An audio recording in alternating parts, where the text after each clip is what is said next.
बिस्मिल्लाहिर्रहमानिर्रहीम अस्सलाम वालेकुम वरहमतुल्लाहि वबरकातुहू माशाल्लाह अल्हम्दुलिल्लाह। आज मैं स्टीम कोफ्ते की रेसिपी लेकर आई हूँ। तो इस रेसिपी को शुरू करते हैं और ये रेसिपी आपके लिए बहुत ही आसान तरीके से इंशाल्लाह जो है ना वो मैं लेके आई हूँ। तो ये देखिए, ये सबसे पहले तो मैंने इसमें सब्ज़ धनिया मोटा-मोटा काट के डाल दिया है। ये सारी चीज़ें धोने के बाद मैंने अच्छे से ड्राई कर ली हुई हैं। और फिर इसमें मैंने सब्ज़ मिर्चें डाल दी हैं, अदरक डाल दिया है और 1 टेबलस्पून मैंने इसमें पिसा हुआ लहसुन डाल दिया है, ठीक है? पेस्ट थी लहसुन की और मोटा-मोटा काट के ये बोनलेस चिकन जो है ना ये भी डाल देंगे। और ये जो है इसको मैंने आधा पौना घंटा पहले ही धोने के बाद ड्राई कर लिया था, जालीदार टोकरी में डाल के। मॉइस्चर वगैरह इसमें नहीं होना चाहिए। और हाफ़ लेमन जो है ना इसको निचोड़ दिया है, काफ़ी बड़ा था लेमन तो मैंने हाफ़ लेमन इसमें निचोड़ दिया है। और 1 टीस्पून इसमें हल्दी, 1.5 टीस्पून इसमें सुरख दरदरी मिर्च, 1 टीस्पून इसमें जाएगा जनाब साबुत ज़ीरा, ठीक है? इसके बाद नमक हस्ब ज़ायक़ा, ये सारी चीज़ें डाल दी और दरदरा सा इसको इन चीज़ों को पीस लेना है। बहुत ज़्यादा महीन पेस्ट इसकी तैयार नहीं मैं करूँगी, दरदरा सा इसको मैंने पीस लिया है। और ये कोफ्ते थोड़े से अलग बनेंगे।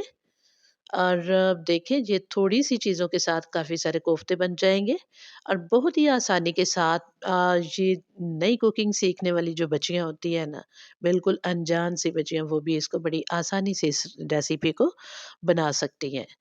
तो इस तरह ये 1.5 चम्मच जो है कॉर्नफ्लोर इसमें शामिल कर दिया, 2 चम्मच मैंने ओट्स डाल दिए इसमें, जो गंदम का दलिया मिलता है बाज़ार से। डिब्बों में बंद होता है, ये वो वाला है। तो ये 2 चम्मच डाल दिया, इसके साथ टेस्ट भी बड़ा अच्छा आएगा, हेल्दी भी होगा और क्वांटिटी भी बढ़ जाएगी, ठीक है? कॉर्नफ्लोर की मदद से ये बिखरेंगे नहीं, टूटेंगे नहीं, फैलेंगे नहीं, ठीक है? इसके बाद इसमें हस्बे ज़ायक़ा नमक थोड़ा-सा मैंने और शामिल किया है क्योंकि नमक कम महसूस हो रहा था। काली पिसी हुई जो है ना वो मिर्च मैंने इसमें शामिल कर दी है 1 टीस्पून, ठीक है? और गरम मसाला आप अपनी मर्ज़ी से इसमें डालना चाहें तो डाल सकते हैं, नहीं तो अदरवाइज़ इसे स्किप कीजिए। मैंने इसमें इस्तेमाल नहीं किया गरम मसाला, कि काफ़ी अच्छे स्पाइसेस मैंने इसमें इस्तेमाल किए हैं, ठीक है? तो इस लिहाज़ से अच्छी तरह हाथों के साथ मसल-मसल के तो इसको मिक्स करना है। और अगर टाइम हो तो आधा घंटा इसको पड़े रहने देना है, अगर नहीं तो फ़ौरन से बना लेना है। मुझे जल्दी थी तो मैंने जल्दी-जल्दी ये बड़े-बड़े कोफ्ते बनाए हैं साइज़ में। अगर आप ज़्यादा बनाना चाहते हो तो साइज़ ज़रा छोटा कर लीजिए, काफ़ी सारे कोफ्ते तैयार हो जाएँगे। अच्छा जी, इस तरह हाथों की मदद से इनको गोल-गोल शेप दे दें या फिर इस तरह गोल टिकिया की शेप दे दें, इस तरह का कबाब बना लें या फिर सीख कबाब की शक्ल में आप इनको शेप दे दें, ठीक है? तो इस तरह बना के सारे आप रख लीजिए और एक कढ़ाई ले लेनी है, इसमें 2 ग्लास पानी मैंने डाल दिया है। इसको उबाल आना शुरू हो चुका था तो फिर ये स्टीमर जो है ना इसके अंदर मैंने रख दिया था और हल्का से इसको मैंने घी के साथ ग्रीस कर लिया था, ताकि जो है ना ये कोफ्ते मैं रखूँ और ये इसके साथ चिपकने ना पाएँ, ठीक है? इसके बाद सारे कोफ्ते जो है इस तरह इसके अंदर तरतीब से रख देंगे।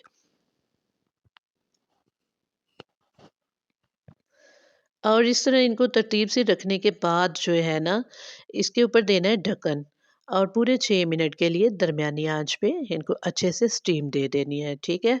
6 मिनट के बाद फिर इनकी साइडों को चेंज करना है। सारी साइडों को सारे जो कोफ्ते हैं इनकी साइडों को चेंज करेंगे और 2 मिनट के लिए और स्टीम देंगे। ढक्कन ऊपर दे दिया मैंने, फिर 2 मिनट के लिए इसको स्टीम दी और टोटल 8 मिनट लगे, तो ये बिल्कुल माशाल्लाह ये तैयार हैं। आप इस तरह भी आप खाना चाहते हो तो आप इन्हें सर्व कर सकते हैं, बहुत मज़े के हैं। इस तरह देखें, ये सारे ठंडे हो जाएँगे, तो फिर इनको एक ज़िप लॉक बैग में डालेंगे या फिर बंद डिब्बे में डाल के तो इन्हें फ्रीज़र में फ्रीज़ कर सकते हैं। ये आप 2 महीने तक, 1 महीने तक बड़े आराम से इन्हें जब जी चाहे, जब ज़रूरत हो, निकालिए और इन्हें तैयार कीजिए, फ्राई कीजिए या फिर ग्रेवी तैयार कीजिए और इसमें इनकी 1-2 मिनट की भुनाई कीजिए और फिर थोड़ा-सा आप पानी लगाइए और दम पे लगा दीजिए, ठीक है? और ये 6 मिनट के अंदर-अंदर आपकी कोफ्ता रेसिपी तैयार हो जाएगी। तो देखिए, इस तरह मैंने ज़िप लॉक बैग ले लिया छोटा और इस तरह डालते गए, ये 4-4 पीस मैंने इसमें डाल दिए और ये फ्रीज़ कर देंगे। जब ज़रूरत होगी 10 मिनट पहले इन्हें रूम टेम्परेचर पे रखेंगे, तो जब ये रूम टेम्परेचर पे आ जाएँगे तो फिर इन्हें ग्रेवी में तैयार करना है तब भी, और अगर इस तरह फ्राई करना है तो शैलो फ्राई भी कर सकते हैं, डीप फ्राई भी कर सकते हैं।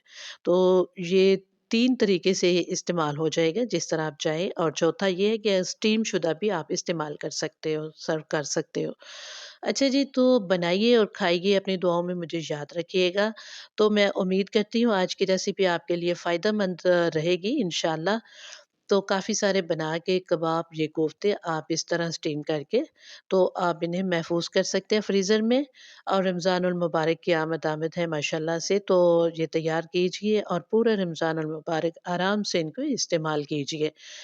तो बहुत टेस्टफुल रेसिपी होने के साथ-साथ बहुत फ़ायदेमंद भी है। तो माशाअल्लाह काफ़ी जो है ना ये जो है मज़े की रेसिपी तैयार होती है, और बहुत थोड़ी-सी मेहनत के बाद जल्दी से ये तैयार हो जाने वाली रेसिपी है। तो अच्छा जी, ये इस तरह फिर आप केचअप के साथ या चिली सॉस के साथ, चिली सॉस गार्लिक होती है ना उसके साथ, इस तरह किसी भी चटनी के साथ आप इसे सर्व कर सकते हैं।